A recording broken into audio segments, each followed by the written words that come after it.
Folks, Black Star Network is here. Hold no punches. I'm real revolutionary right now. Support this man, Black Media. He makes sure that our stories are told.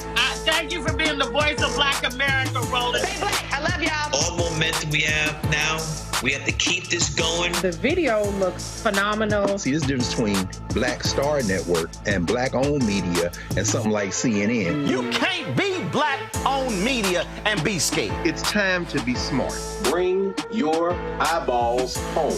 You dig?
Today is Wednesday, July 17, 2024. Coming up on Roland Martin Unfiltered, streaming live on the Black Star Network. Democrats continue to try to get President Joe Biden to get out of the presidential race.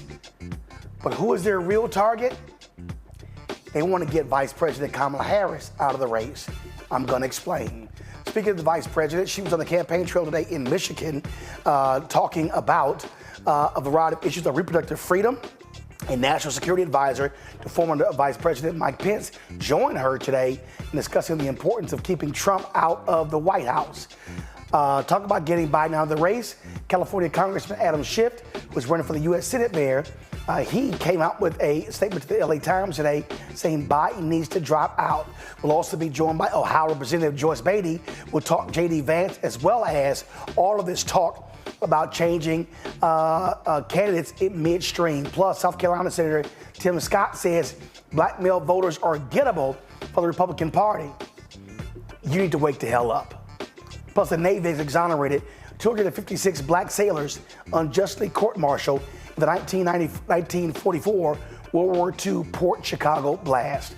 Plus, Georgia Appeals Court sets December hearing in Trump's effort to disqualify Fulton County DA Fani Willis. It's time to bring the funk on Roland Martin Unfiltered on the Black Star Network. Let's go. He's got whatever the miss, he's on it. Whatever it is, he's got the scoop, the fact, the find. And when it breaks, he's right on time and it's rolling. Best believe he's knowing. Putting it down from sports to news to politics.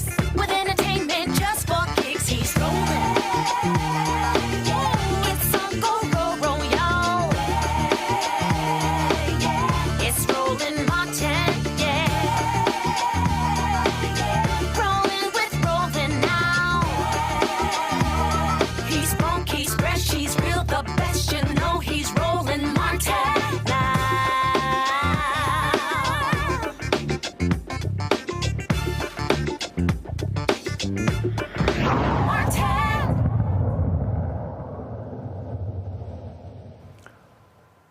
Vice President Kamala Harris was in Michigan today for a campaign event. She was joined by Olivia Troy, a national security advisor to former Vice President Mike Pence. They spoke in front of a few hundred folks at an aerospace museum outside of Kalamazoo, Michigan. Harris told the crowd that the stakes of this year's presidential election were too great not to rally around the Democratic ticket. She also talked about the importance of gun control laws in light of Saturday's failed assassination attempt against Donald Trump. Debbie Stabenow, where are you? She's that extraordinary senator of yours. Gun violence in America is top of mind for so many people right now. And there is no place for political violence or gun violence in our nation. Last year, I was proud to advocate for new laws that were passed here in Michigan. I advocated as a gun owner, a responsible gun owner, including a red flag law, universal background checks, expanding them, and a safe storage law. But we know that we still need additional reasonable gun safety laws at the federal level. How are you and President Biden working to address gun violence in America?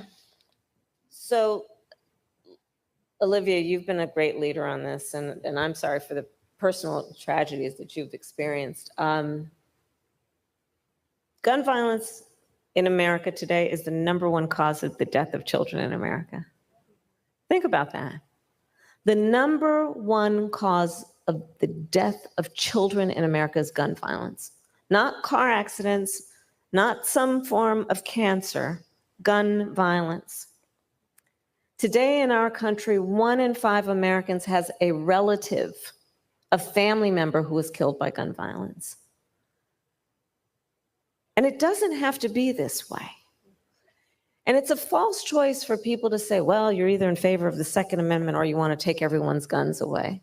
I'm in favor of the Second Amendment. I'm also in favor of the assault weapons ban, of universal background checks, red flag laws, right? And to your point, the leadership here in Michigan has been extraordinary on this. And we need people in Washington, D.C. to watch what you all have done and how you've done it, because you've also pulled together coalitions of people, Democrats and Republicans and independents. That bill doesn't care who you're registered to vote with. Think about this, and then think about it in terms of the trauma. So last fall, I started a college tour. By the way, I love Gen Z. If you have Gen Z in your life, maybe it's complicated for you, but they're really great. They're really great. And among the many things that I would ask, these auditoriums full of these young leaders, I would ask them, raise your hand if at any time between kindergarten and 12th grade you had to endure an active shooter drill. It was bone chilling. Almost every hand went up. Think about that. When I was growing up, I'll speak for some of us here, I think, we had fire drills. But this is a whole other thing. And our young people think there should be in the classroom experiencing the wonders of the world, and some part of their brain is concerned that someone will bust through that classroom door. And think about the trauma that gun violence has exacted not only on our young people who are afraid of what might happen in the context of a mass shooting. Think of the trauma in terms of everyday gun violence that happens in places around our country. That trauma being undiagnosed and untreated. There are so many permeations and ramifications of this gun violence. In fact, we just announced a couple days ago, under the president and our administration, we created 988. In fact, I'd encourage everyone here to know about it and pass it on. And it's basically a crisis line where people who are in crisis, it's not only a talk line, but there are mental health professionals who answer it 24 hours a day, 7 days a week, anonymously. So people can text or call when they're experiencing crisis to bring it down and also to know where to get help. But these are all the ramifications of this. And the solutions don't really require that much creativity. What they do require is people in the United States Congress to have courage to act and do what we know is the right thing to do, and not cower based on special interests and powerful lobbyists who are encouraging them to do something that actually is contrary to what is the health and well-being of our nation on such a specific issue. The extremists are not done. For me, and I think Amanda would probably say the same, this isn't the Republican Party that I grew up with. This isn't the party that I supported. I have strong concerns about the things that I'm seeing that Donald Trump has implemented along the way, and I have greater concerns about what's to come. Yeah. What do you think is next? We have 111 days to determine that.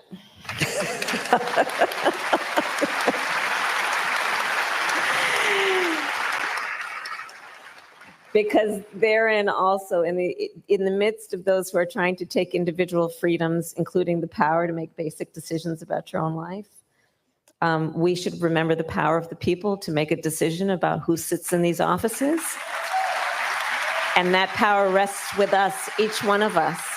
And in these moments, we should not become dispirited. This is not a time to throw up our hands. This is a time to roll up our sleeves. But you're right. I mean, so the former president, first of all, listen, he hand-selected 3 members of the United States Supreme Court with the intention that they would do exactly what they did.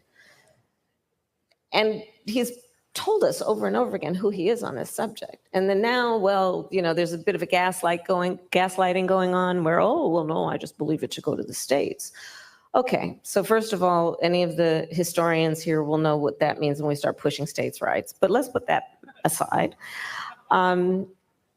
Okay, so you believe it should go to the states. Well, the way I look at it is then let's look at all the, I think it's now 21 or 22 Trump abortion bans in those 21, 22 states, which again, make no exception, some for rape or incest, which have contributed to IVF clinics and care being stifled, which have contributed to women having, awful experiences around miscarriage, which have contributed to people who are doctors and nurses and healthcare providers being afraid they might go to jail for administering care. And, you know, and then recently the former president selected his running mate, the Senator Vance, J.D. Vance. Understand, this is a fellow who in the United States Senate participated in blocking protections for IVF. This is an individual who has said he is for a national and has made every indication that he is for a national abortion ban. And so again, this is where the power is with the people. We have an election coming up. Listen, in contrast to the former president, Joe Biden has been very clear, If there were any attempt at a national abortion ban, he would veto it. And if we have the right people in Congress, people like Debbie Stabenow and others, and they put back in law the protections of Roe v. Wade, our President Joe Biden will sign it into law. All right, folks, some breaking news. President Joe Biden has tested positive for COVID. He was supposed to speak today at a major, go to my iPad, this is Las Vegas Review-Journal. He was supposed to speak at a conference today there, the Unidos conference. He's supposed to give a luncheon speech. But that, of course, has been canceled. As a result, Unidos US is the largest Latino-centered civil rights organization. Yesterday, he, of course, spoke at the NAACP convention. But again, President Joe Biden tests positive for COVID. I swear the hits just keep on coming. Now, the speech that Vice President Kamala Harris gave was important because she's been out there on the road. But what we've been looking at, though, is all of this attention that is being paid to new polling data. Now, here's what's been going on. You've got various top Democrats who have been saying it's time for Biden to step down. Okay? But I want y'all to notice something. They never say who they want to run. Let me be real clear to everybody who's watching. For the last 3 years, top Democrats have tried to get President Biden to drop VP Harris from the ticket. They literally, some met with Biden, and he told them, hell no. He wasn't going to do it. So, what you need to understand, So this effort to get Biden to drop is not just about Biden. It's also about Harris. Okay, today, Adam Schiff, Congressman from California, came out and said that it's time for Biden to drop out of the race. He, of course, is running for the United States Senate. You now got about 21 Democrat lawmakers who said that polling numbers show if they're not going to do well if Biden is at the top of the ticket. Here are all those particular names. Now, they're all basing this off of the performance in the debate on June 27th. But here's what's interesting. Democrats have spent more time in the last 20 days tearing Biden down than they have Trump. In fact, Republicans have been relatively quiet because the Democrats are doing all of their work. So let's go back to this particular poll that was taken. Go to my iPad. So this was released to Politico today. And so it's from this group called Blue Labs. Now, I want y'all to understand what's going on here. In this particular poll they did, or assessment, you see here where they said they interviewed 15,000 voters across 7 battleground states between July 5th and July 12th. Okay? It says their goal. We're looking for voters whose behaviors change depending on who the Democratic candidate is. Okay? Now, these are their top line findings. Alternative Democratic candidates run ahead of President Biden by an average of 3 points across the battleground states. Nearly every Democrat performs better than the president. But here's the critical line. This includes Vice President Harris, who runs better than the president, but behind the average alternative. Let's go further. So when you look in here, they lay out that an average of almost 3% of Trump voters in a Trump-Biden matchup switch to voting Democrat if there's an alternative candidate leading the ticket. Okay, let's keep going. Young voters, independents, and those who haven't voted since at least 2020 are most likely to increase support for the Democrat with an alternative candidate. So here they go. These are their 4 candidates in alphabetical order. Senator Mark Kelly of Arizona, Governor Wes Moore of Maryland, Governor Josh Shapiro of Pennsylvania, Governor Gretchen Whitmer of Michigan. Now check this out. By nearly 2-to-1 margin, Democratic voters say the party should choose the best nominee no matter who if Biden doesn't run. I need y'all to understand why they're framing it this way. Because they don't want it to be Kamala Harris. Now watch this. Who should delegates nominate if Biden does not run? The best nominee, no matter who. According to Democrats, 56%. 33% say VP Harris. Look at the black number.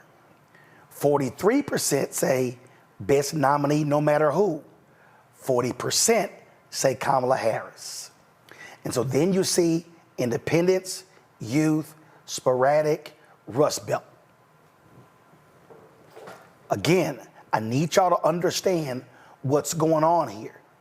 What you have going on here is an effort by prominent Democrats to freeze out Kamala Harris because they've never wanted Kamala Harris on the ticket. Now, here's what I think is going on. The 2028 battle is happening right now. There are Democrats who want other candidates to run for president. They fear, this is what they fear. They fear Biden winning and then in a year or two resigning and thus handing the presidency to Kamala Harris. If that's the case, she then runs as the incumbent in 2028, freezing out the other candidates. It's going to be hard for the Democratic Party to have candidates run against an incumbent president, the first female president. So these Democratic operatives, they don't want to wait to 2032. They need Kamala Harris out of the way so they can run their folks. Now, you might say, well, I'm not sure. Okay, so answer this. If Biden drops out, the only person who can access the more than $300 million they've raised is Kamala Harris, because the money was given to the Biden-Harris campaign. There are 1,000 staffers on the campaign in 100 field offices around the country. Because of campaign finance laws, you cannot transfer that infrastructure from one campaign to the next. The DNC doesn't control that infrastructure. The campaign does. So, if the Democrats pick anybody but Vice President Kamala Harris, they have to completely build a national campaign from scratch. Fundraising from scratch, infrastructure from scratch. You got to do it on the fly while you're also trying to build the name ID nationally of these other candidates. All of these people, a lot of these Obama people, David Axelrod, John Favreau, Tommy Vietor, I can go on and on and on. I've tagged Julian Castro, former congressman. I've tagged Schiff. I've tagged so many others. Jonathan Alter. All of these people keep talking about, oh, this fresh Democratic face, this fresh young voice. We think anybody could beat Trump. But y'all notice, they never give a name. I'm trying to tell everybody out here what's going on. The play is they need to take Biden out to take Harris out. Oh, and by the way, Vice President Kamala Harris might be from California. Nancy Pelosi does not support Kamala Harris. If you thought Nancy Pelosi shanked Congresswoman Barbara Lee when she ran for the U.S. Senate by backing her boy Schiff, Nancy Pelosi does not support Kamala Harris at the top of the ticket. Do not be confused. Let's talk about this with my panel. Joining me today on the show, we have Robert Portillo, host, People, Passion, Politics, News and Talk, 1380 WAOK in Atlanta. Rebecca Carruthers, Vice President, Fair Election Center out of D.C. A. Scott Bolden, he is, of course, a political contributor. He's also, of course, worked with PACs with the National Bar Association, D.C. Democratic Party, chair, all that good stuff. He's a lawyer in D.C. Rebecca, I've been warning people for months, and it's happening before us. They want to take Biden out to take Harris out. Roland, I'm thinking about your book, White Fear. One thing that we need to have a kitchen table talk about is that the Democratic Party, Republican Party are tools in which the Black community can use to advance their interests in this country. It does not mean that the Republican Party or the Democratic Party are always or are in the best interests of Black communities in this country. So I just want to say that so we get, as we're framing this conversation, this is absolutely about taking out Kamala Harris. We could go back to the 2020 campaign and we could look at those who did not support Kamala. Many, even among some of my former colleagues, I had conversations, especially with white women, who said, oh, there was something about Kamala they just didn't like.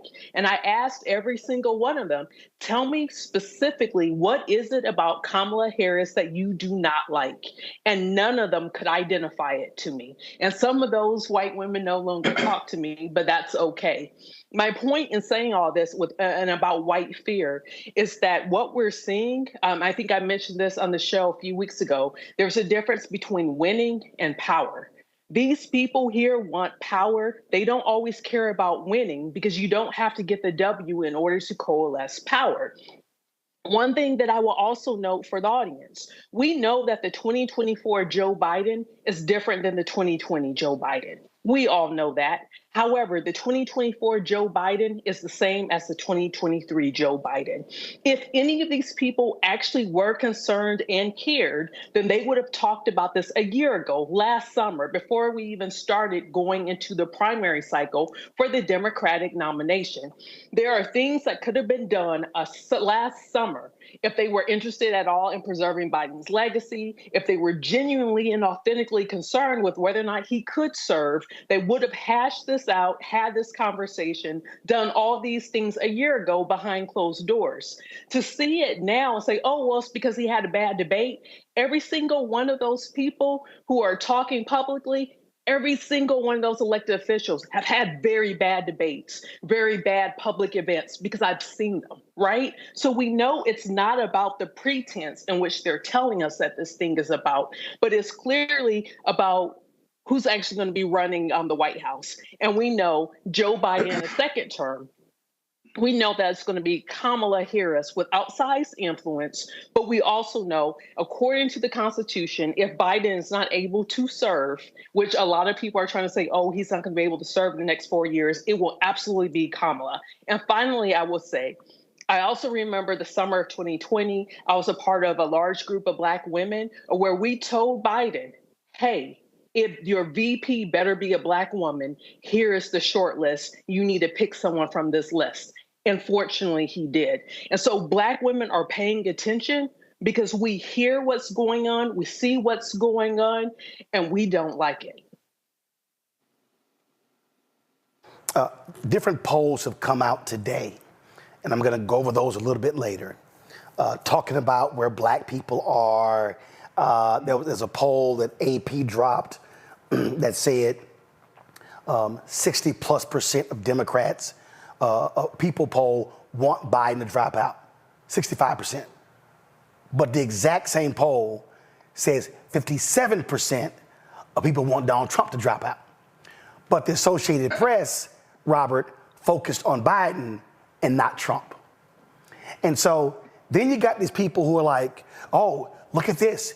50% of African Americans say Biden should drop out.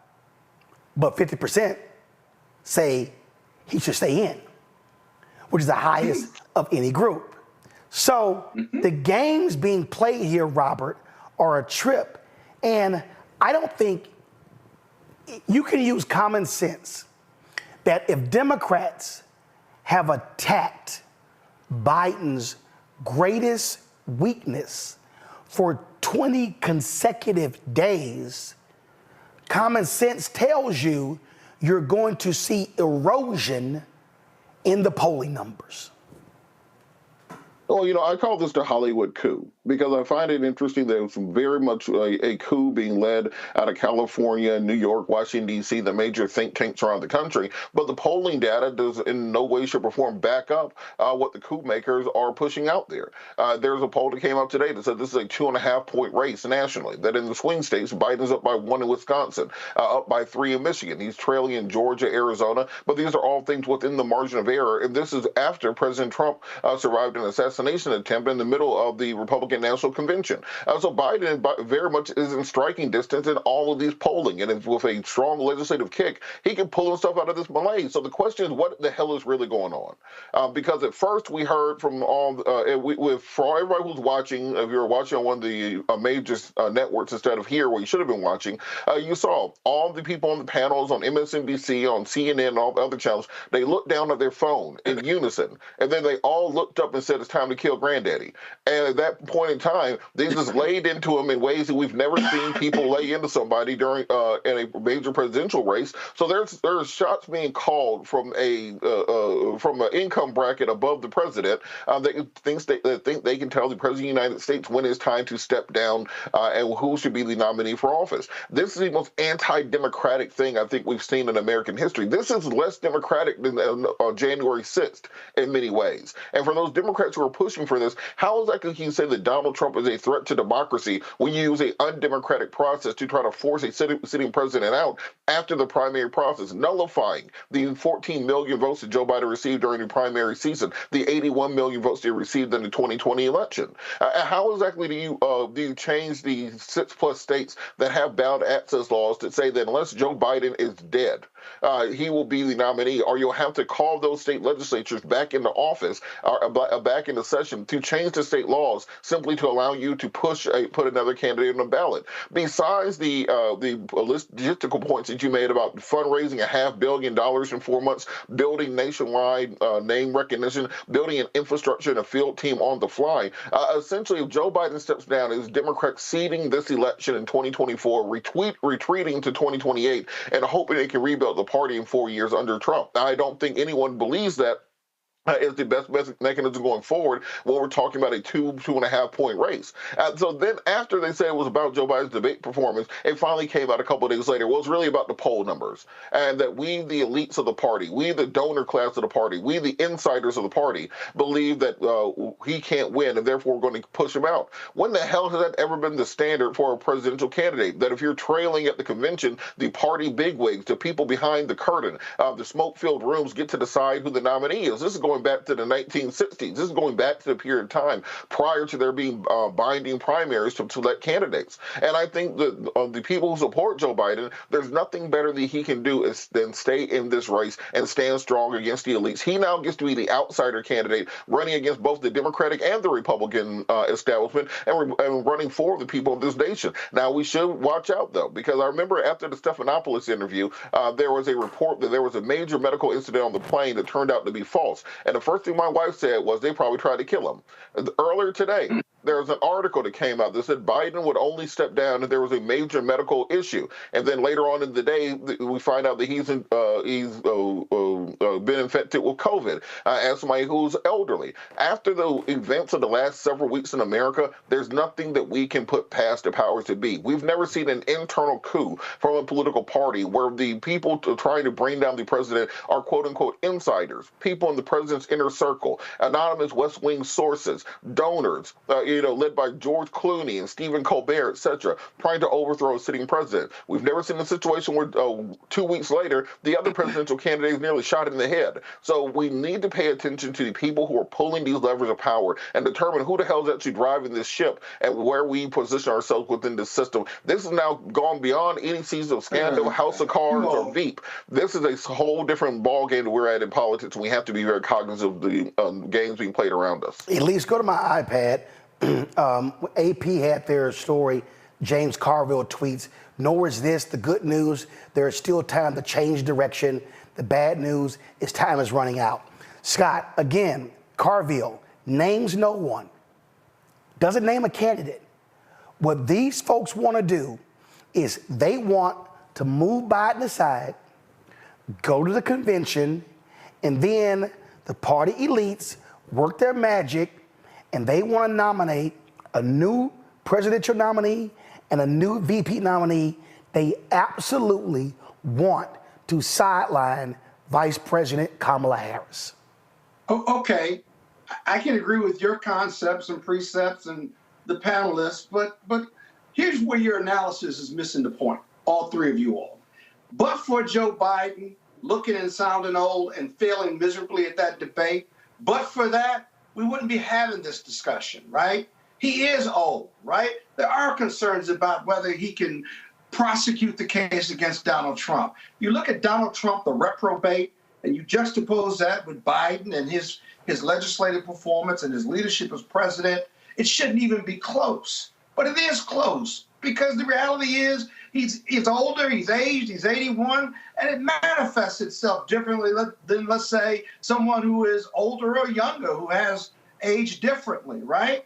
Okay, they want to move Kamala out. There is a way for them to use that $250 million, but they'd have to jump through a lot of hoops with the FEC and others if they were going to do a convention floor fight. Kamala makes all the sense in the world. I don't think that strategy that you say that you laid out, I agree that that's the point and that's their strategy. But here's the deal. Kamala is super popular with young people, black and brown voters, gay voters, anti-abortionists. I mean, she would make all the sense in the world, and it's easy for her to just spend that $250 because those are the coalitions that we're leaking. Well, wait, Scott. But all of these Democrat elites, they keep saying she's a drag on the ticket. She's not popular. She's horrible. She's been a disaster. No. What I'm saying is that's what they've laid out, and the fact of the matter is that is the narrative that they have established. And I'm telling you, I know from my sources, they literally went to Biden and said to him, he needs to drop her from the ticket. He told them, hell no, I'm not doing it. Are those Democrats in name only? They must be, because they're drinking the Republican Kool-Aid. I mean, this is a brilliant woman who could prosecute the case against Trump better than Joe Biden could ever at 81. Those coalitions, they come back home to us no matter what. And she has $250 million to bring the heat. And her debate, whether it's J.D. Vance or her debate against Trump, would be magnificent because she's prosecuted lots of different cases. In fact, I think she'd be a better candidate than Biden right now, and it'd be easier to do. Well, 1 second. Now, here, because I was talking to, and I'm going to bring in Rebecca and Robert as well. I was talking to a couple of pollsters, and this is the concern. And see, this is where folks don't want to truly start just breaking down demos. Mm-hmm. So this is what I got here. 1 second. And I was talking to one last week. So when you look at polling data, Biden leads among white seniors, white women, white college student, and white suburbs. That's about 70% of the electorate. Where have they been lagging? They've been underperforming among black voters, Latino voters, and young voters. So, pollster says he can win. They said that Project 2025 could bring those black voters home. Abortion could bring the young voters home. He says Latino voters are the wild card. But Matt Barreto, who is one of the top Latino analysts, pollsters, they put out, give me 1 second, they put this out 6 days ago. Biden leads Trump, go to my iPad, Biden leads Trump by 17 points among Latinos.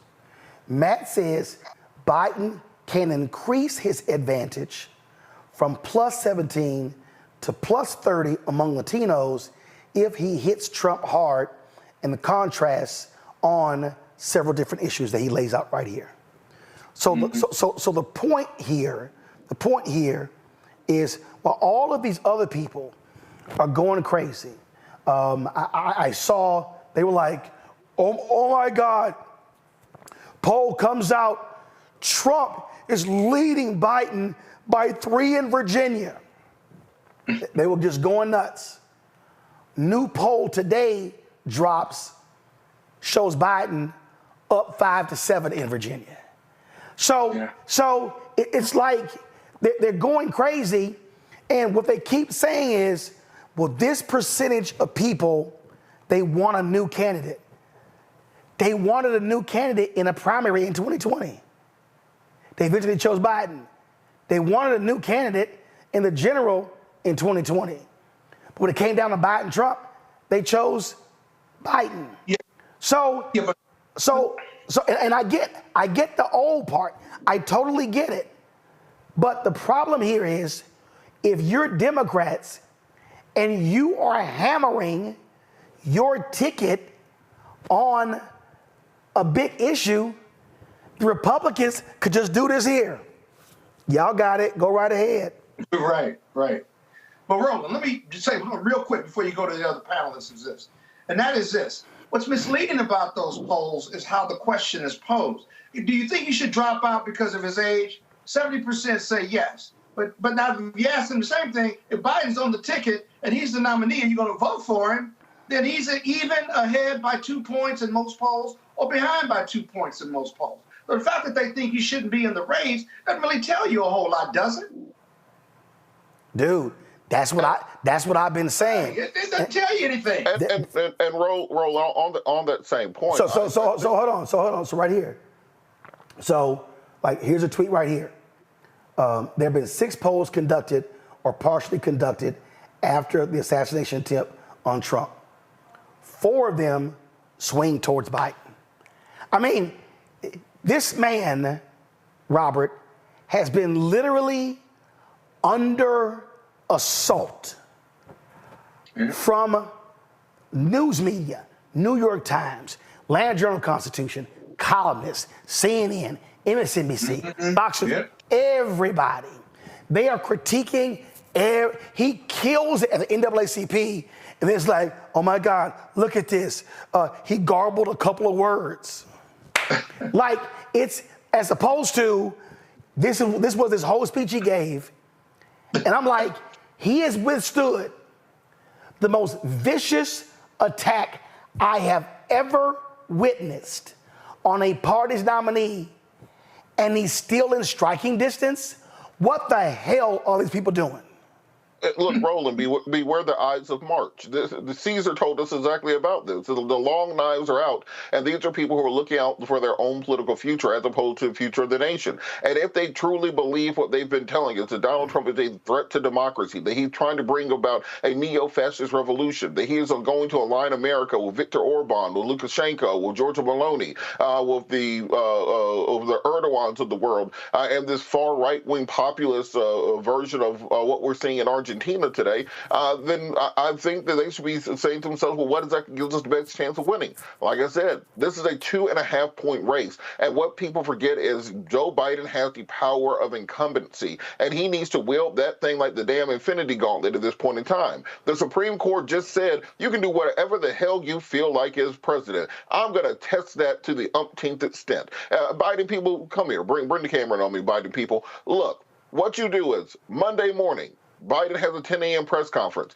He has an executive order on gun violence, saying that in the wake of what happened to President Trump and the rash of gun violence that's happening nationwide, including school shootings and name off the statistics, I am hereby, by executive order, banning the manufacture of assault weapons in the United States, and then dare Republicans and dare the Supreme Court to overturn that.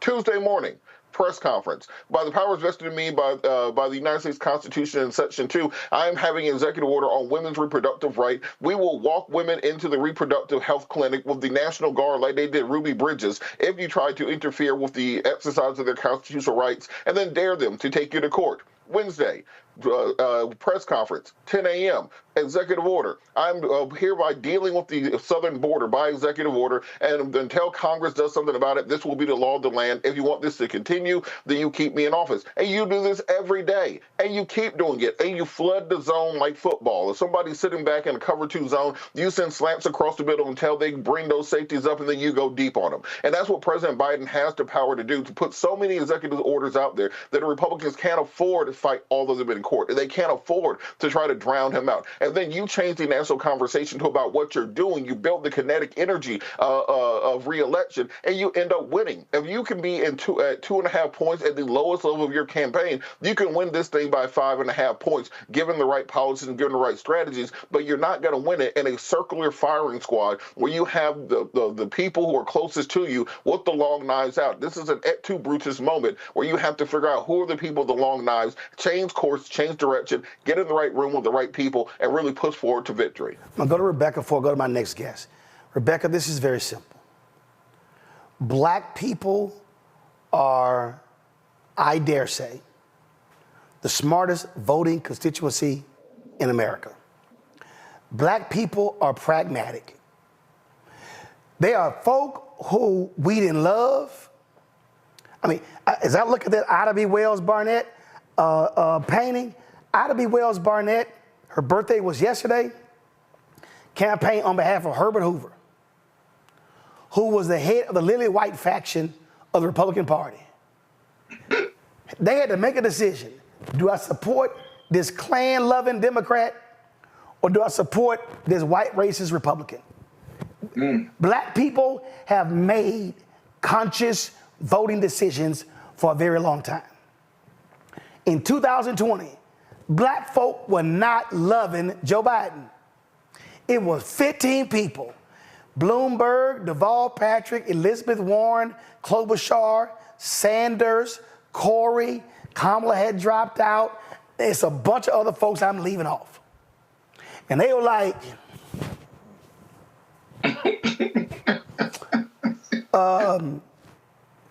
Joe can beat him. That's what happened. They were not loving Joe. People not walking around going, oh my God, I just love me some Joe Biden. They're sitting there going, black people are going, his ass evil. Who can beat his evil ass? Okay? Joe can get them old white people. Joe can get them white women. Joe can get them white suburbs. He ain't gonna talk to them white folks in Scranton. You know what? We're gonna go with that old white dude. Am I missing something here, Rebecca?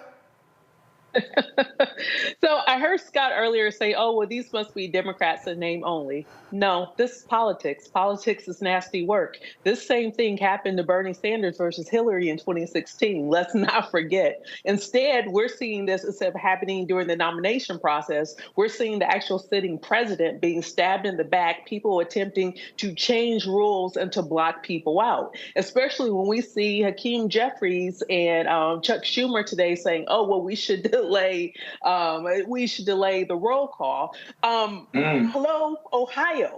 We can't not rely on Ohio or the Ohio courts to then rule that it's okay for Democrats to do that. Because remember, August 7th is the deadline in which whoever the nominee is who will be on the ballot in Ohio has to be submitted to Ohio. We can't then expect the state courts there to say, okay, Democrats, if you file a lawsuit saying, hey, give us an extra opportunity to actually fill in that line on the ballot line, that will allow you.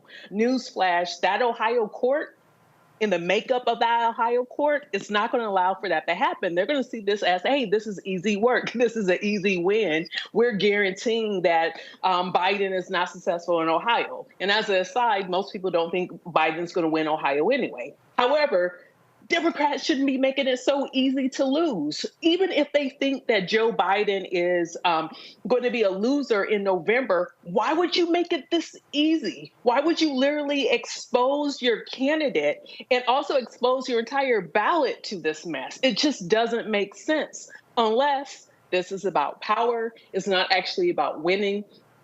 So I hear you, Scott, when you're saying, well, you don't think that these machinations are really the machinations, or our analysis might be off. This isn't really what these people are thinking. But I need to understand, what is the counter-rational argument to explain exactly what they're doing? Because we know this isn't just about a bad debate performance. They took the opportunity of the bad debate performance to say, okay, let's push Biden out. It doesn't matter what Biden did, because we know Biden does a lot of gaffes. He's not a great campaigner. Duh. We've known that since the 80s, right? But we know that he does a relatively good job in governing, whether he's the vice president or the president.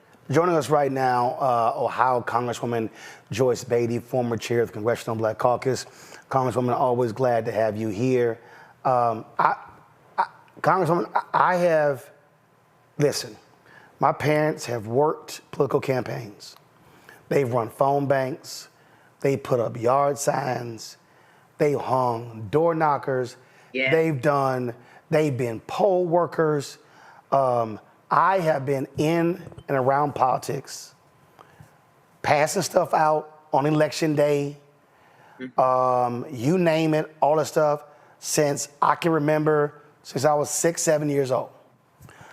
I have never in my life seen a party viciously attack it's the top of the ticket, an incumbent president with an unbelievable record like what we are witnessing right now by a handful of Democrats in the House, but a bunch of donors and other so-called elite Dems. Roland, I'm right with you. And like you, most of my life, I've been dealing with politics, whether it was an elected official, whether it was putting yard signs up, being part of the strategy team. And that's why the Congressional Black Caucus, I'm so proud. We have been standing strong, and to quote Jim Clyburn, we're riding with Biden. And you hit the nail on the head. I cannot imagine why we have an internal fight with Democrats. And no one's given any options. They're saying, we don't want to change the rules of the DNC. We want to create our own rules and have a brokered convention, let people submit nominations. When we have a president that has delivered more than any of our past presidents, especially when you talk about healthcare and education and you talk about Black Americans, what happened to us riding the tide with our president who has delivered? Just today, the stock market is up 700 points. When you think about the polling earlier on your show, people were pointing it out that he is on the uptick with this. And you're going to take a 90-minute speech and start unraveling this close to the election and the convention. It does not make sense. And we have to hold our grounds and fight for Joe Biden because he's been fighting for our democracy. And here's the thing, we're misguided because the enemy is Donald Trump and J.D. Vance. I'm from Ohio. J.D. Vance is bad for Ohio, and he is certainly bad for America. And we should not be sidetracked and distracted when we have someone that's going to be a dictator, someone who is saying if he is elected on day one, he's going for retribution and revenge. He has openly said he could stand on Fifth Avenue and kill somebody or shoot someone and nothing could be done. 34 counts he's been indicted on. I mean, come on. I mean, you think of something that's negative, and that's Donald Trump. So, and again, for the people out there watching and listening, the Congressional Black Caucus has been under intense pressure to break. Yes. I've been talking to many CBC members. Donors have been calling y'all. Yes. They have been trying to get y'all to break. Yes. Other Democrats have been they've been trying to pick off different CBC members because the CBC is the largest caucus, the Democratic side. They know if they are able to put cracks and break the CBC, the doors blow wide open. Absolutely. Absolutely. But let me just tell you, and you are right, there are people putting proposals out there, floating names of people that maybe we're supposed to be impressed with. But let me just tell you, I've never been more proud of our leadership. Stephen Horsford has been traveling the United States. I've been with him most days. Jim Clyburn, as we all know, spends a lot of time with President Biden. And here's the thing. We have so much at stake. Our democracy, our freedoms, and we could also, in our lifetime, Roland, have a black man, Hakeem Jeffries, to be the Speaker of the House, the third most powerful person in this country. And we are just months away from that. So I got to ask you, and again, I've been sitting here and watching all these moves, these machinations, and it's real interesting. And I love it how they keep saying, oh, we need a fresh, vibrant, new voice. Yes. And I'm telling you, here's the deal. Biden told some of these people he would not drop Kamala. That's right. That's right. So he's her greatest cover. She serves at the pleasure of the president. So their deal is, well, damn, we can't take her out. But if we take him out, then we could take her out, and then we can run Gavin or Gretchen or Josh. That's what's going on here. This is all a ploy to take out Kamala Harris. It's not solely about Biden. They want to take both of them out. Roland, you are so on point as usual. And I said to a group of folks the other day, okay, you want change. They quoted, his 90-minute speech, and we don't think that he'll make it. He can't do it. And I said, but we have an amazing vice president. She has been tried and tested. She ran for president. She has been elected in California, served as a first black woman. So the pressure has been on her, and she is the vice president. Not one of them said, we don't want Biden because we have Kamala Harris. And let me just tell you from this black woman, they will not attack my president and jump over Kamala Harris. We will not stand for that because we stand with our vice president. As she has said, she is running with Joe Biden because you're right. They don't want her either. See, I mean, and I keep telling people, y'all, the coup d'etat is sitting right in front of you. That's right. It's sitting right in front of you. And what's amazing to me, and you don't have to say it, I'm going to say it again. Nancy Pelosi is not standing with Kamala Harris. I don't know what Barack Obama doing, but all this other little stuff, and I said it, this is the time that Barack Obama should come out and stand with his vice president and say to the party, enough of this. This is where Obama should be the leader and say, listen, the man has said he's running. I saw an interview. Cory Booker was on CNN. He's like, I trust Joe is going to make the decision. I'm like, he already made it. I mean, he said, how many more times did the man can say it? He said on national TV, he has said to me in person, in the last 30 days, I have been with him. I have traveled with him. I am going to Milwaukee tonight to be there tomorrow to do some counter. And I am telling you, Joe Biden has said, I am running. I am not getting out of this race. And once he said that, stock market went up. His points went up after every speech that he gave after the debate. It is, I mean, I just sit here and it's like, the man said, I'm running. And he said, unless the Lord tells me, or if the Lord comes down here and tells me, that's the only thing he would consider. But here's the thing, Roland. None of these folks are saying, here's who we want out loud. Not one. Not out one. Loud. No plain. Because they don't want Kamala Harris. And they don't want to say it. They tried to get to the Congressional Black Caucus. That plan didn't work. Then they tried to use Ohio because we had some drama with getting Joe Biden on Ohio's ballot. So then when we worked that out, because the DNC could have a rules committee, work with the rules so we could do it virtual, then they didn't want that. So, but they don't have a plan. And as I have said to several people, you have to know the rules of engagement. There's not enough time to talk about we're going to get someone vetted. We're going to train them. We're going to hold meetings and have people interview them. What planet are they on? And then what are they going to run on? When we talk about the economy, so they're going to run on Joe Biden and Kamala Harris's record. When we talk about health care and capping insulin for $35, they didn't do that.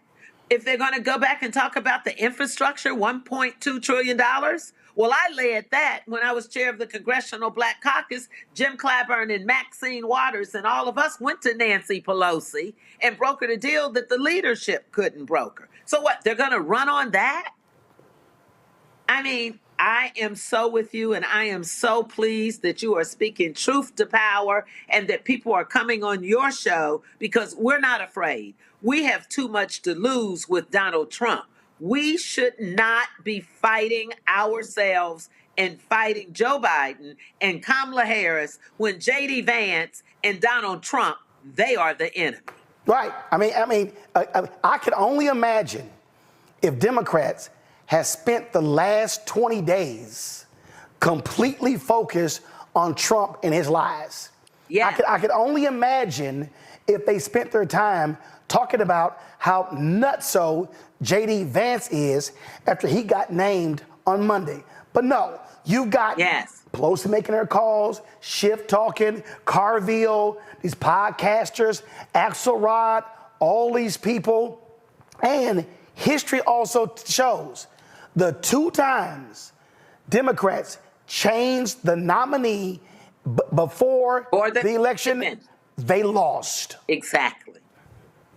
To me, this ain't that hard. Okay, so please. It ain't that hard.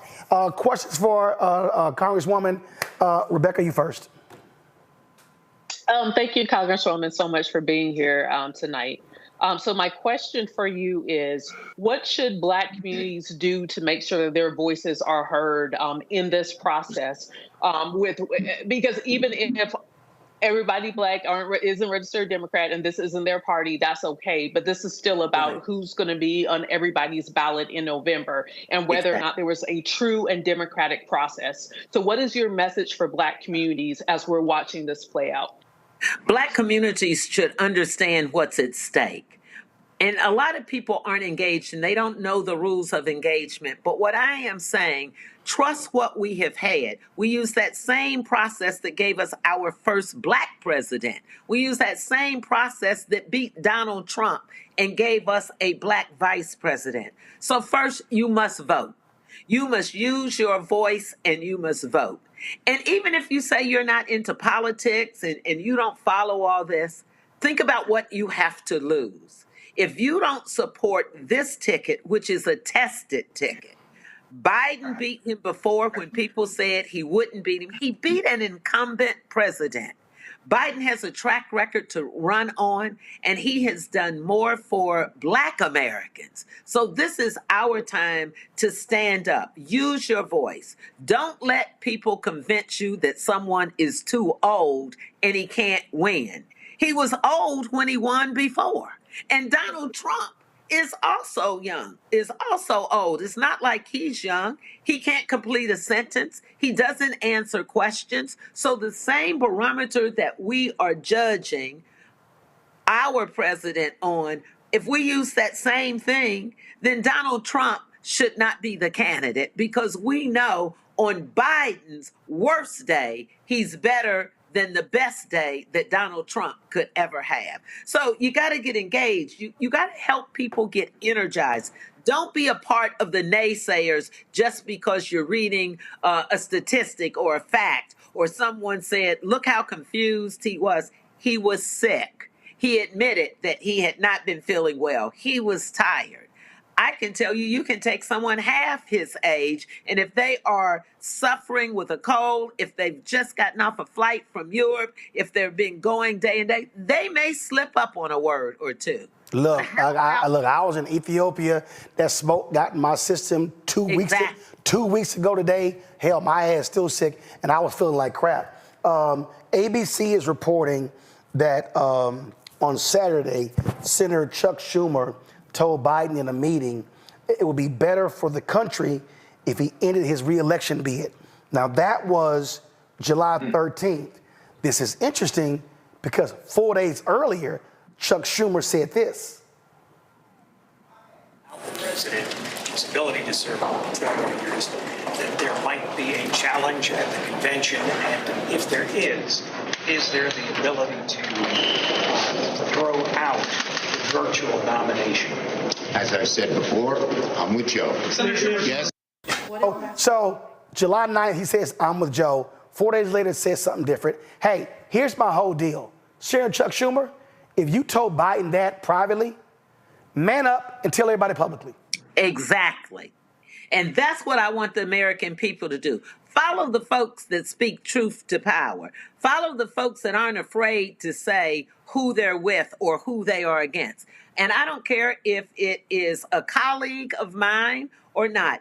If you want to say you don't want the president and you don't want the vice president, then let's hear who you have and tell me what they're going to run on. Robert. And thank you so much for joining us, Representative. I have this question that Joe Biden, as we saw this weekend in Las Vegas with NAACP, when things get tough, we saw this in 2020 in South Carolina, he runs back to the black community for support, and we are supporting him more than any other group. But what is going to be our demand in exchange for this support? Because when everyone else is gathering around, when the long knives are out, when we beware the eyes of March territory, he tends to lean on our community. Are we going to be asking for an executive order on criminal justice reform that is more extensive than the previous orders? Are we going to be asking for an executive order on voting rights that will really ensure buttress much of the rights that we're having now? How can he pay back the community before the election, not simply saying wait till after I'm reelected? You just hit the nail on the head. The same thing that we did before, and he kept every promise before he was elected. He said that he would put a black woman on the Supreme Court, and he did. He picked a black female, to be his vice president. He put more black people in cabinet positions and other strategic positions than any other president. We went and we asked him to protect our communities, and let's do something with criminal justice. We have the most progressive gun legislation than we've ever had. We talked about protecting our seniors, especially black seniors who we know suffer with diabetes and couldn't afford their insulin. Put a cap on it for $35 and then cap their medical expenses at $2,000, and has created more than 15 million jobs. I'm right here in Ohio. He was ride or die with the late Eddie Bernice Johnson when we needed to get the CHIP Act passed, which created jobs. Right here in Ohio, we received $26 million right here in Ohio. And so I'm just telling you, he has kept his word. And yes, we meet with him, the Congressional Black Caucus. We've outlined a plan. We've worked with the Big Eight, I call it, our civil rights organizations. And we have put all of our issues out there. And I fully trust the Biden-Harris administration that they would follow through as they did before. And we were very victorious. Scott? Good evening, Congresswoman. Okay, I agree with you and the panelists about what a great President Biden has been. I write a lot of checks to the DNC and to federal and local DNC officials and to even Biden-Harris. So here's my question. If all of that's true about Joe Biden, I agree that it is, then why is he running behind Donald Trump, who's a convicted felon, been found liable for sexual abuse and for financial fraud? I mean, on paper, it shouldn't even be close. And so I agree the elites are trying to push him out, but for that bad performance and but for him running behind in the polls, can't ignore that. You know, in campaigns, all you got to get is one more vote than the next guy. So why is he losing this race less than 4 months out from the election? Well, I know we've seen what the polls have said, and I know he's been behind and within the margin. And lots of polls had me down 18 points and said that I would never go to Congress and be there. And those folks that asked that same question and said, why is she behind? Well, when we got closer to the election, obviously the polls were wrong and I prevailed. Joe Biden has been down in the polls before, so has other presidents at this very same time and won. Are we concerned? I don't want to sound naive. Absolutely. But it is more than the polls. If people get out to vote, if people get excited and energized that we also have a Black woman running on that ticket, I believe that he will be successful. I can't address why the polls say that. I can't address every poll. I think we are taking it into consideration. But here's the other thing. We polled some of those same other names to run against Donald Trump, and none of them did as well as Joe Biden. So you may have a good point. He should be higher in the polls because we know what he's running against: a felon, 34 indictments, someone who's not good for America. But he also won before, when polls weren't as far down for our candidate. That speaks to how bad America is right now. And that's another reason we need to be out there voting to protect all of our freedoms and to protect our democracy. All right. Would you agree, if I made one more? Real quick. You'd agree that Black America and Black voters just aren't excited about Biden-Harris in 2022 or 2024. They're just not. How do you fix that? Well, I'm not going to say that they're not that excited. Black America's not. The Congressional Black Caucus represents 120 million Americans. And we are excited about having Biden-Harris because you have to look at the alternative. And if we quit saying what we're not and deal with what we're going to get, if we don't get up off of ourselves and get out there and create the synergy and the energy, because this is the ticket we have. And I like your question. Tell me, if not them, who? And all the names we've heard, the polls say that they come out lower than Biden. All right, you win that one. I've never, Congresswoman, I have never seen an election won in the middle of July. There you go. Right. Last words. I've never seen it. Congresswoman Beatty, we appreciate it. Keep up the fight. Trust me, y'all are catching hell. Semaphore dropped this story saying Jeffrey Katzenberg met privately with Biden in Las Vegas, saying the donors' patience is wearing thin, that they're holding their checks. They may stop giving money to the campaign, to the PACs as well. Well, guess what? The donors may have, the big donors may have money, but each of them only got one vote. One vote. That's it. Congresswoman, we appreciate it. Thanks a lot. Thank you. All right, folks, got to go to a break. We'll be right back. Unfiltered on the Black Star Network.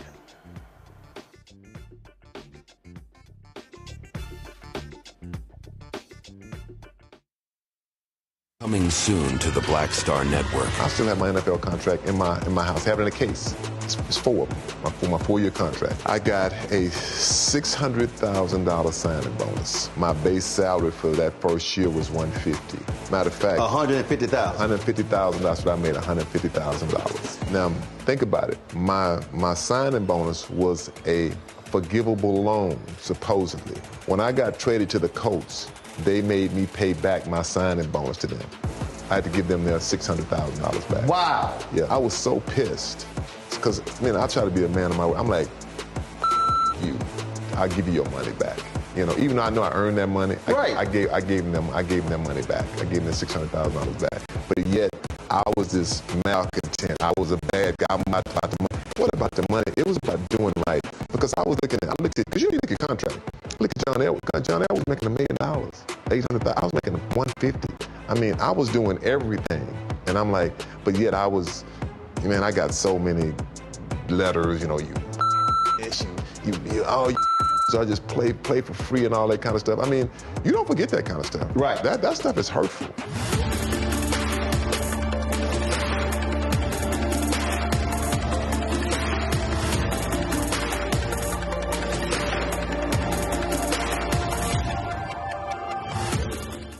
talk about blackness and what happens in black culture, we're about covering these things that matter to us, speaking to our issues and concerns. This is a genuine people-powered movement. There's a lot of stuff that we're not getting. You get it, and you spread the word. We wish to plead our own cause.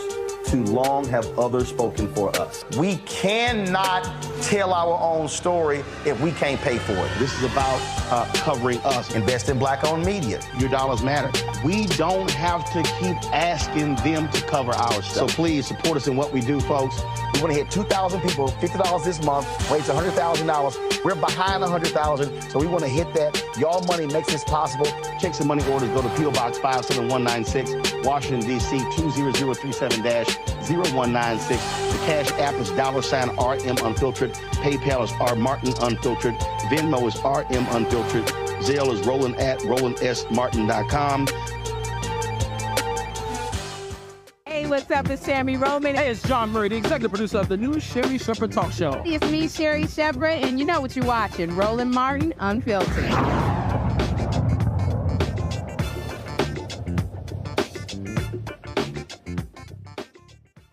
All right, so see, here's what's interesting here, Robert.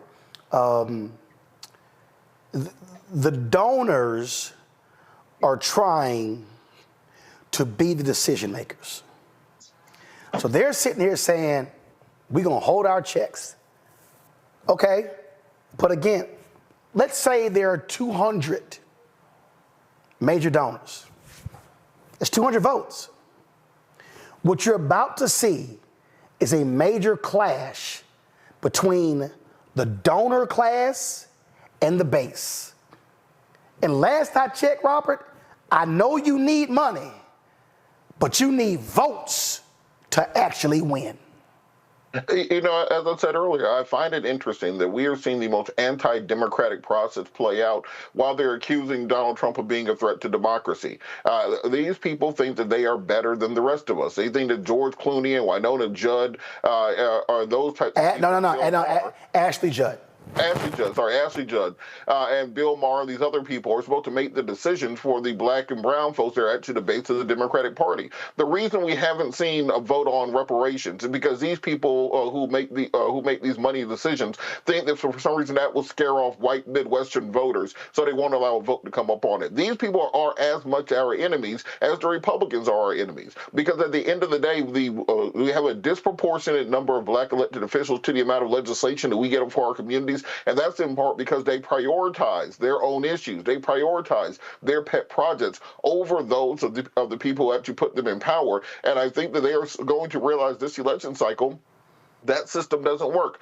We mentioned earlier the Bloomberg challenge in 2020. This was the same conceptualization of trying to push a candidate in there just on the power of money to try to undermine Joe Biden. These people have never wanted Joe Biden to be the nominee. They've never wanted Joe Biden to be the president. They are just as much against Joe Biden as the MAGA people are against Joe Biden. And right now, the fact that we are having these conversations, we're not talking about all the crazy stuff that went on at the Republican National Convention last night and in this entire week. And this is the problem with this Democratic Civil War. You got Matt Gaetz and Kevin McCarthy almost in a fist fight in front of the CNN cameras. It's not getting any coverage because we have to talk about the Civil War and the circular firing squad around Democrats. You have J.D. Vance being the vice presidential nominee. The amount of crazy quotes that he has on tape about women being basically broodmares for their husbands, bringing back traditional values, shut up, barefoot, kitchen, baby, sandwich. This is the vice presidential nominee that the Republicans have right now,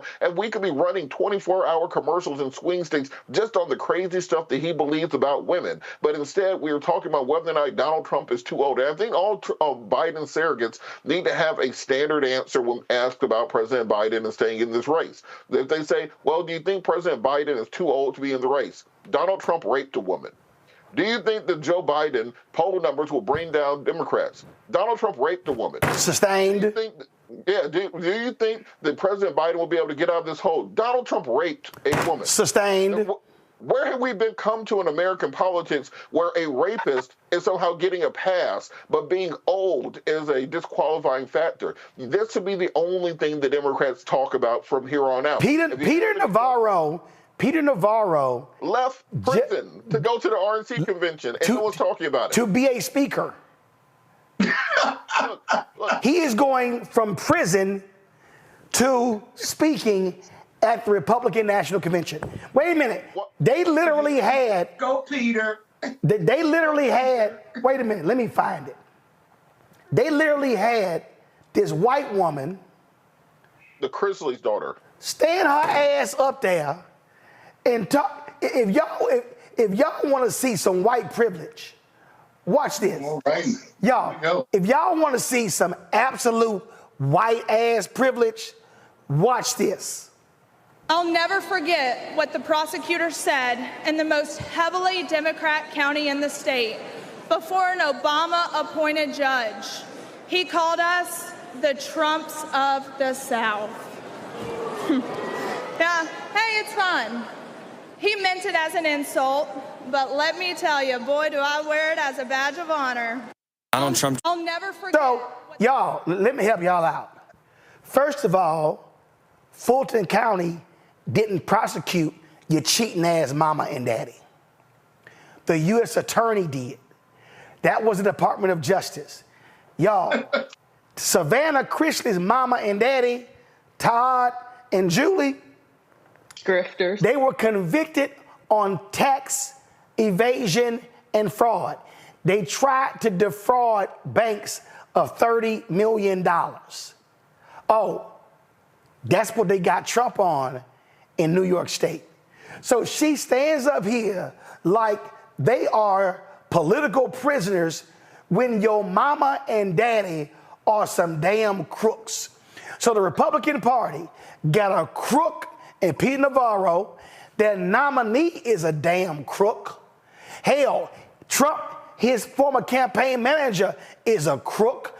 All these folks were convicted. And speaking, and Robert mentioned this, speaking of crooks, here is Kevin McCarthy on the floor talking to CNN, and that Eddie Munster, underage sex-loving fool Matt Gaetz. Watch this. One who's not coming back, and then the other part that you have, and the other part you have is one person who raised the issue. He's got an ethics complaint about sleeping with a 17-year-old. So that's the way they would go. So that's the biggest challenge we have. And in fact, y'all, it got crazier. Here's some other video that was shot of this fool Matt Gaetz. Speaking. What night are you speaking? Are you speaking tonight? One person. No. Hey, you're not. If you took that stage, you would get booed off of it. Mr. Manafort, how is it to be back? It's great to be back. Have you talked with? I'm sorry. No, go back. Just so y'all know, this is the other crook, Paul Manafort, who was Trump campaign manager, who got convicted of also a criminal activity, but he got a pardon from Trump. The Republican National Convention should be held in a prison yard, Scott. Yes, I agree. Come one, come all. If you're a convict, come to the Republican Party. If you've abused little boys and little girls, come to the party. Remember the Senate Alabama, the Alabama candidate who was dating a 13-year-old? Trump endorsed him as a nominee. What was that, about 10 years ago? Come one, come all. I mean, you could have a parade of them. And what I don't understand is why the Democrats don't just run a commercial of all the convicts from Donald Trump to all of his people. Just keep running it. Just run it day in and day out in the swing states. But they are a party that the people, the power of Trumpism is the people who stupidly or blindly or intentionally support this nonsense and support the lies that they tell.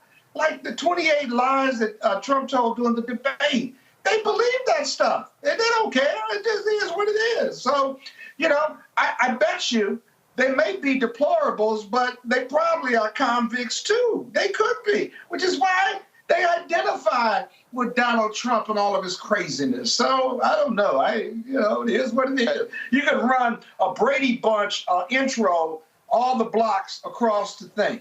and just run that. And Roland, just to put a spotlight on it, you have the Crisley's daughter whose parents are convicted of tax evasion and fraud. You have Donald Trump, who owed $500 million for civil fraud, $25 million for the Trump university fraud, $2.5 million for the Trump Foundation fraud. He's been convicted of sexual assault. He's been convicted or civilly liable for sexual assault. He also has $80 million in liability for defamation as a result of that sexual assault he's been convicted of. He's been held by the judge to be civilly culpable for rape. In addition to that, you have Paul Manafort, who was convicted of campaign finance violations as well as lying to the FBI, failing to respond to a subpoena. You have Rudy Giuliani, who owes like $250 million to Ruby Freeman and Shay Moss for defamation, who fell down drunk in the middle of the aisle yesterday walking through the RNC convention. This is like Arkham Asylum levels of crazy. And instead of concentrating on that, Joe Biden's old and he's down 2 points, so we got to kill Granddaddy. I mean, it doesn't make sense. It don't make a damn bit of sense. This is a clown show, and they're shooting each other. Ask and you shall receive. Roland, something else that. Thank you. Look at it with his drunk ass. Drunk. He's drunk as shit. In the middle of the day, he's drunk as shit. He can't even get up. That's not a balance issue. That man is drunk. That is a old school. That's Bourbon Street 2 o'clock in the morning drunk. Look at that motherfucker. Look at him. Oh, God bless him. Leave Rudy alone. I think what happened, Rebecca, he got a brick dropped on his head because when he got his bankruptcy case dismissed, he got to pay them 2 sisters in Georgia. Damn right. But go ahead. If Democrats weren't so busy stabbing Joe Biden and Kamala Harris in the back, there's a lot of things that they should be talking and highlighting for the American people. Not just even Rudy Giuliani just falling over invisible blocks, but also like Trump falling asleep. Like if that was Joe Biden anywhere falling asleep the way Trump has been falling asleep during the RNC, then that would be running wall to wall on cable news talking about, there's Sleepy Joe. When we see the very incompetent fool that is Donald Trump. Not only that, but I was watching the RNC. I was paying attention to some of the speakers that they had. And I saw, Roland, you tweeted out that Monday night was DEI night. Well, guess what? Last night was DEI night too. Like, especially seeing the former Democrat, now Republican mayor of Dallas get up and talk. I found that was very interesting. Or even watching Nikki Haley eat crap, and like with this eating grin, to eat all that crow and all the words and everything that she said about Donald Trump, like to watch her have to throw herself down on the throne of Donald Trump. Like it was even below kissing the ring, and then even seeing Amber Rose. And what's interesting, as you talked about all the miscreants that was at the RNC, Amber Rose is another example of someone who it appears to be under federal investigation for crypto scams. So once again, like I understand they probably paid her a bag, but she could possibly be facing some heavy civil penalties and/or jail time as well, depending on the outcome of this probe that she's under for security fraud. But wait, hold on. Rebecca asked, and you shall receive. Of course, many of the same politicians who now publicly embrace Trump privately dread him. They know what a disaster he's been and will continue to be for our party. They're just too afraid to say it out loud. Well, I'm not afraid to say the hard truths out loud. I feel no need to kiss the ring.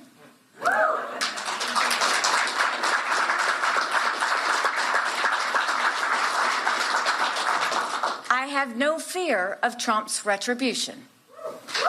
I'm not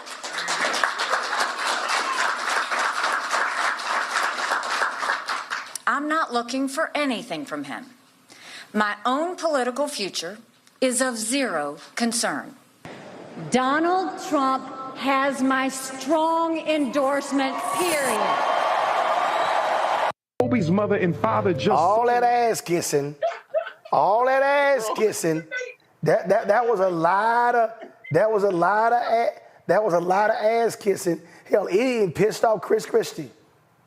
I just say this: we have enormously challenging times in our country right now, and what we need are leaders who have the courage of their convictions. And what we saw in her speech tonight was neither courage nor convictions. It was really tortured ambition. And she was on that stage because she's tortured by her own ambition. She had to go up there if she wants to run again in 2028 in her own mind.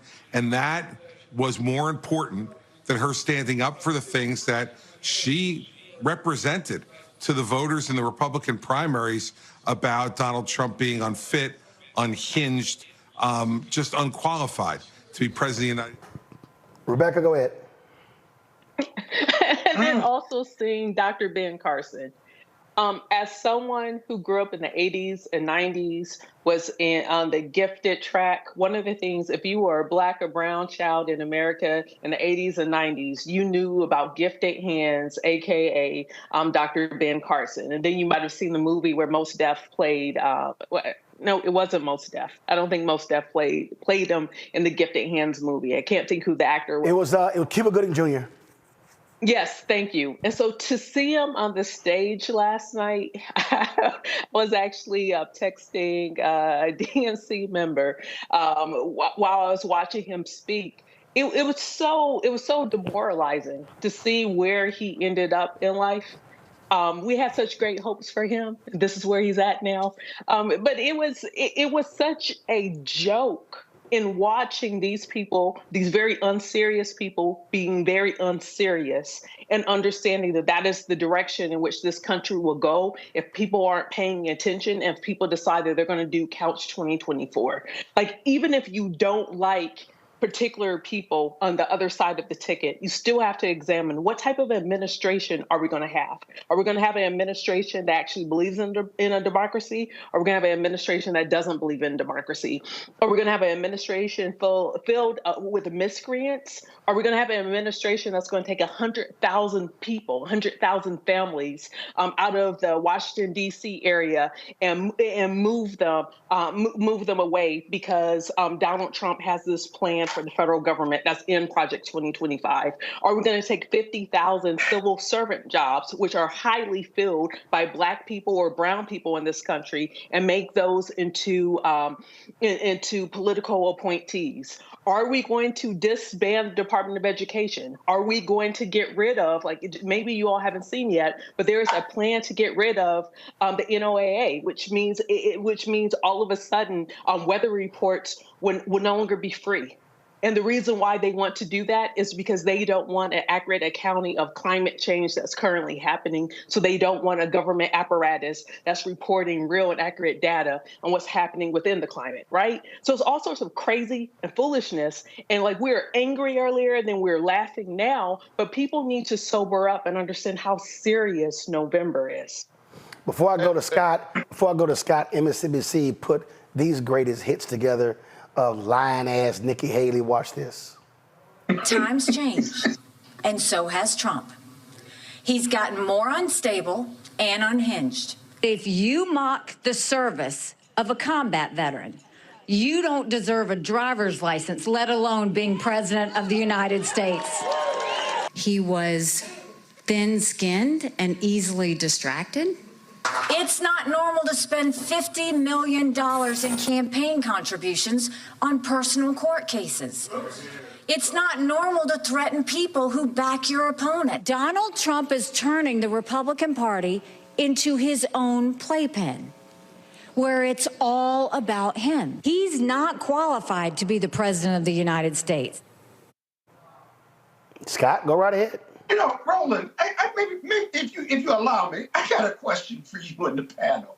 What is it about Cruz and Rubio and Nikki Haley and the long line of Republican officials who have been publicly personally humiliated by Donald Trump. He said awful things about them and their families, lied on them, and yet they come to the table and genuflect to in front of him, beneath him, pledge loyalty to him.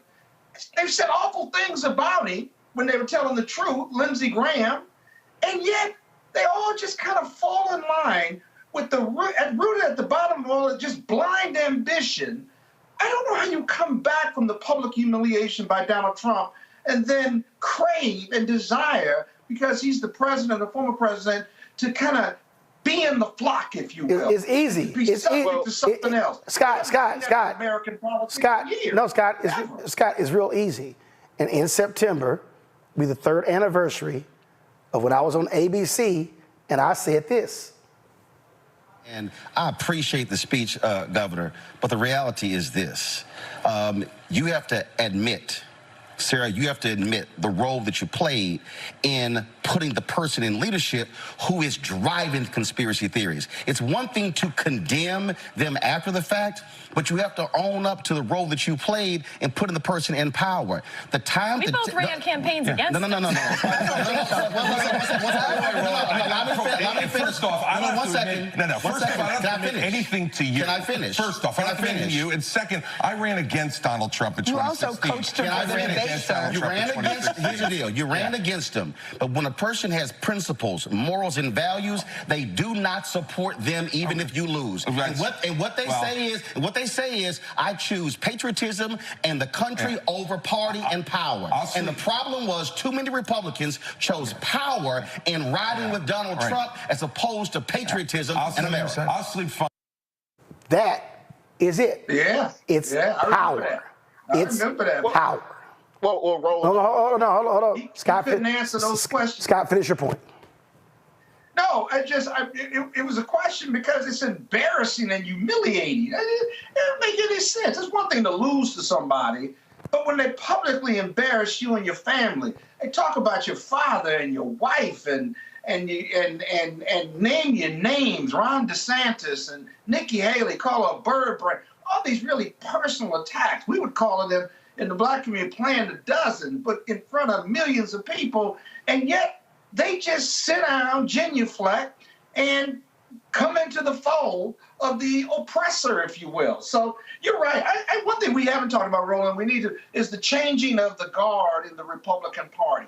This is not Reagan's Republican Party anymore. It's so far from it. The choice of J.D. Vance says that they really are trying to transition from being the wealthy and powerful to isolationists. They opened perhaps the union. I mean, they had union leaders speaking at their convention. We're watching the transition of this party to something, but I don't know what that is. It can be Trumpism, but what happens when Trump is gone? What happens to Trumpism when Trump is no longer there? Because whether he loses because here's the deal.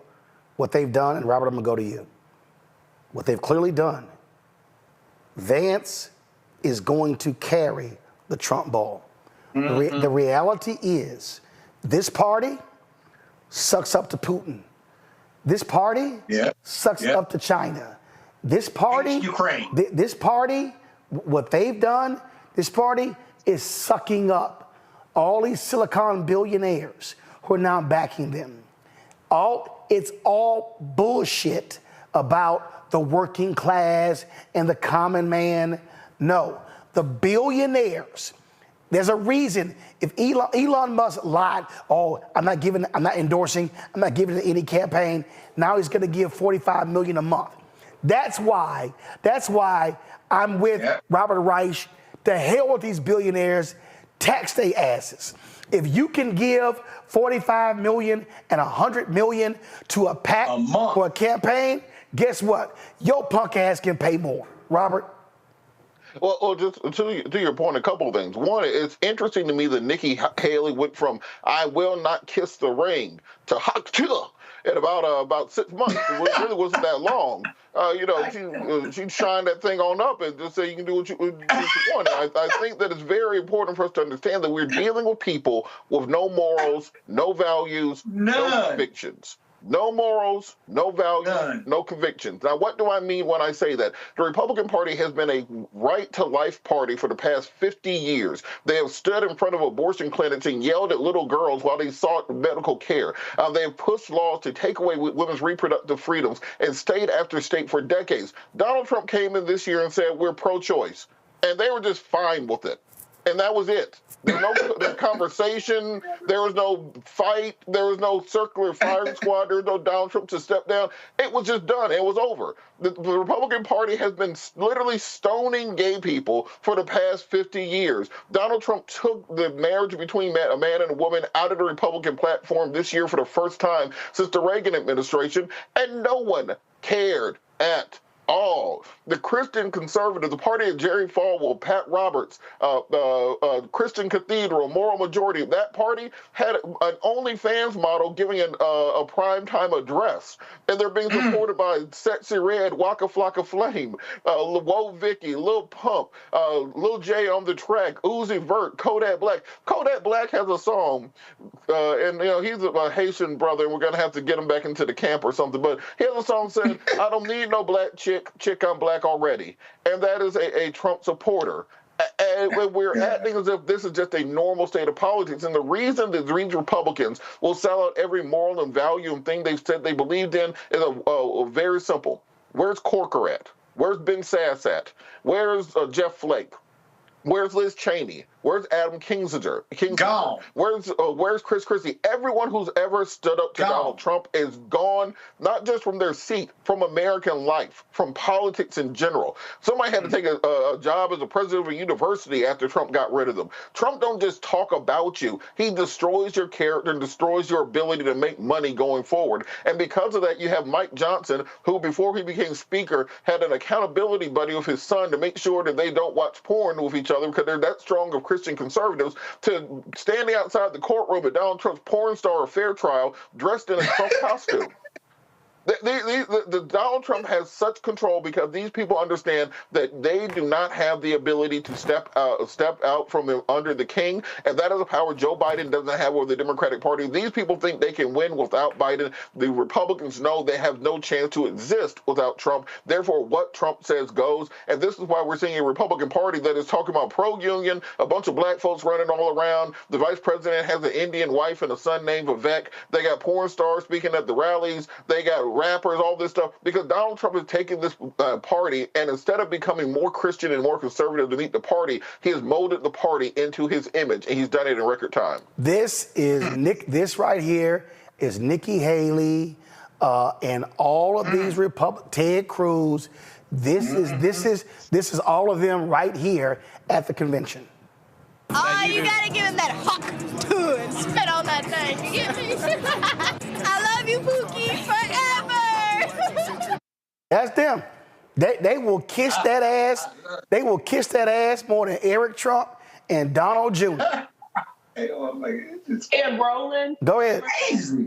And Roland, Democrats took this time to commence a civil war. It doesn't make a lick of sense. Because bottom line, I remember when Democrats were saying that, Citizens United was decided wrong. I remember when Democrats were backing Russ Feingold when he was trying to do campaign finance reform. I remember when Democrats say, hey, let's take money out of politics. And now they can't hop fast enough to Silicon Valley to get their own money, to get their own bags. And just like what we talked about earlier is that the Democratic Party is moving away from its base. Its base is black. Its base is brown sometimes, but its base is most definitely black. And so the reason why I was referencing your book earlier about white fear is we have to understand how the political apparatuses in this country is also supporting white supremacy in this country, regardless if it's Democrat or if it's Republican. And right now we're seeing how it's playing out and how the changing of America is playing out even within the Democratic Party. So welcome to the Civil War. So let me say this here. Let me say this here to the Democratic donors. Let me say this to the Democrats in the House, in the Senate, who want this smoke. I just want y'all to know. I just want all y'all to know. All y'all Democrats, y'all think y'all want this smoke. I don't think you do. Because I'm going to tell y'all right now, this is what it's going to look like.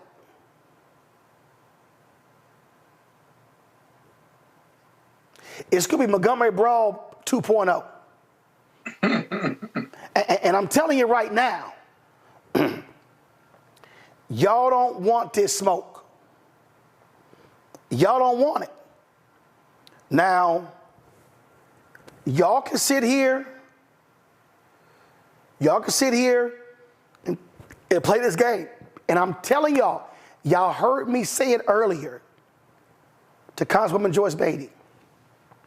They are exerting maximum pressure on the CBC, the Congressional Black Caucus. They are, go back to my iPad. This right here is the CBC against the Democratic Party. Y'all, this ain't hyperbole. The donors are about to start telling the CBC, we're gonna pull your money.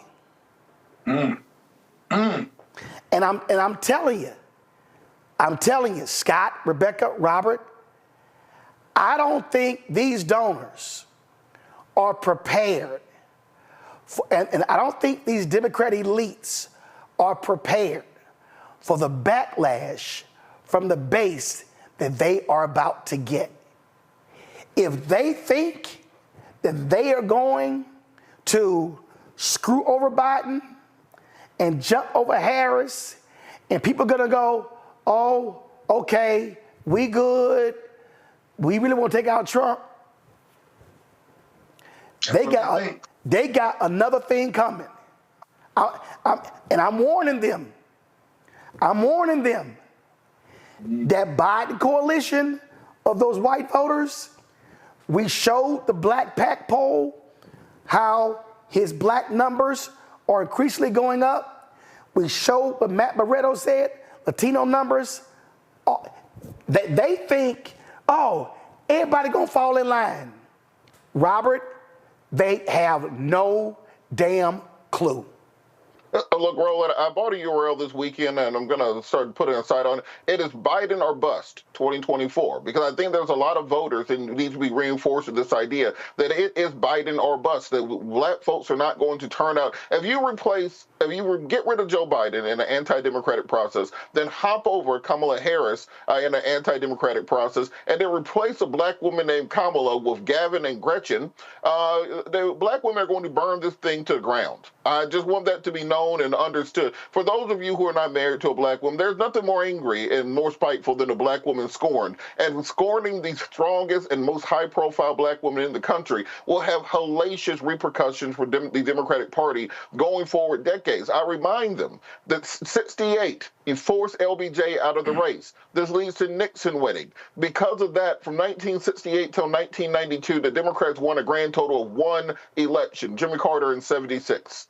You are basically ceding the next 30 to 40 years of American political life to Republicans with the trauma you will do to this party if you force the top of the ticket out.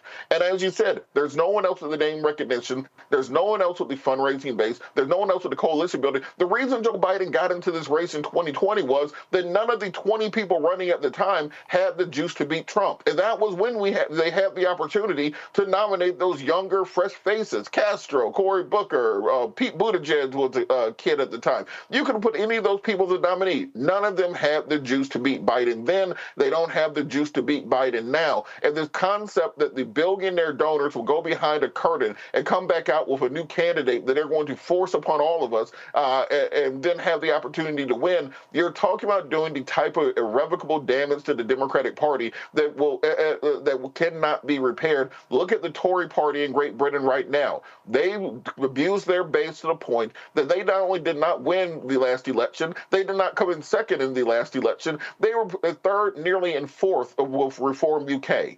If you look at the models you see across the globe, if you look at the models, if you go after your own, you destroy your own party. That may be true, but let me tell you how the elites think. Not that I'm an elitist, but let me tell you how the elites think. That if you stick with Biden. Hold on, Scott, really? Yes, what? Now you know your ass. I'm trying to explain to y'all how Scott, you know damn well your ass. Scott, you know when you know when the invites go out to the Democratic elites, 3 of us ain't on the mailing list. Well, guess what? I'm gonna tell you how elites think. Okay, I'm not, but Please I've been around. tell us how How's you that? think. Allow me to speak on behalf of money. Okay, this is how money think. Money says we're gonna destroy the party anyway with Biden and Harris. He's losing in the polls against a convicted felon. If we leapfrog that black woman and if we move Biden Harris out, what are black people gonna do? They're gonna be upset with us for a while. They're not gonna go vote for Trump. Eventually, they're gonna fall in line, whoever's at the head of the ticket. And now we got to go make this decision that we've made right. Black people have put up with our abuse for 50 years or more. They'll put up with a little bit more. They'll get over it because they want a Democratic president in the White House because they can't afford for Trump. And we'll urge them to go to the polls no matter how unhappy they are because Trump is worse than anything else, despite what we did to Biden Harris, right? And we're going to put money behind it. And you're going to grin, you're going to take it, and we're going to take your asses to the polls, and you're going to vote Democratic because that's the only choice you have in America. Now what? And Scott, let me answer that. What's your counter to that with no emotion, or we're going to burn it down, or black women are going to protest? Oh, we can deal with that. We got money. We can deal with that. Scott, let me answer that. I'm listening. I'm going to answer that as a woman, a black woman from my ethnic. Come on. When you say what's the worst that can happen, we lived through worse and we survived. We're still here. So here we go. If you're telling us we only have a Biden era, hold on, money. I let you talk, money. I let you talk. Let me tell you about you black people. The problem with you black people is this.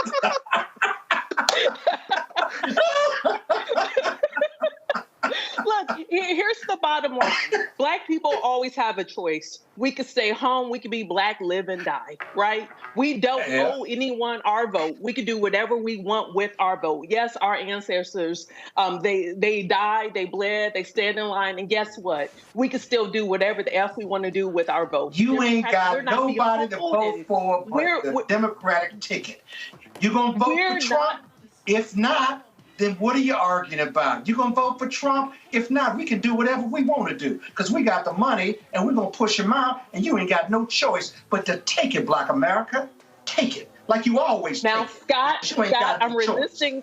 Now, Scott, I understand you're playing a character. I almost sold you the pull up, but I understand that you're playing a character. Come on.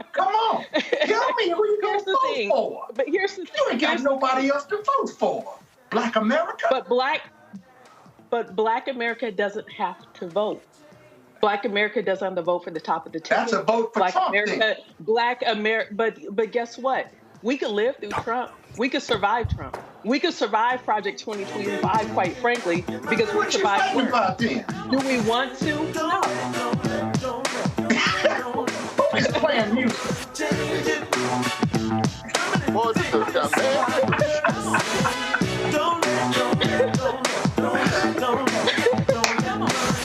Did you not hear the OJs, Scott? Don't let money change you. Don't let money change you. Of course, I'm role playing, but I'll be honest with you. That's the reality that black people face. No matter how much you argue and talk black on this show and do all the things you do around the country, in the end, black people really ain't got no choice because they don't have their own political party. What you gonna do, Roland? You're gonna yell and scream a little bit. You're gonna protest a little bit, Roland, and you're gonna vote for that Democratic ticket, whoever's on top. Aren't you, Roland? Of course you are. No, because let me remind Scott. I need my phone. No. Let me remind Scott of something. He only won Georgia by about 10,000, 12,000 votes. loss for Biden. No. I'm telling you, the donors do not want to be at war with the base because the base got more votes than the donors do. This is I never forget in 2008 when LGBT folks in the party were pissed off that Donnie McClurkin and Mary and others were on the campaign trail. And they get them off. Kirby John Caldwell, when he was, they were like, get them off. And Obama had to call a meeting. And Obama had to say, now listen, there are going to be people at the table who you don't agree with. And I remember I was after we did CNN one night, we were at a restaurant and there was Hillary Rosen, she's lesbian, and Anderson Cooper, he's gay. And we were at the table and they were talking about, all this. And I said, Hillary, votes Trump money. I said, and he can't win without black votes. And she went, yeah, you got a point there. So the donor class needs to be real careful here because they don't understand. They don't understand what they're about to unleash. Now, people can say, oh, they set the primary up for Biden. 14 million people voted for Biden. That's a lot more than those donors. So I'm telling you, donors, y'all can play games if you want to. But if y'all think y'all gonna take, Scott, I'm telling you. You're proving my point. If the donors think, we lose. No, but that black people ain't got no choice.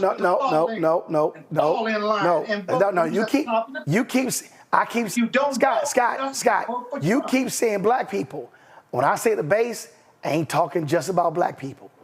And what I'm talking about the base, the whole base. And I'm telling you, I'm warning them. I'm warning these donors.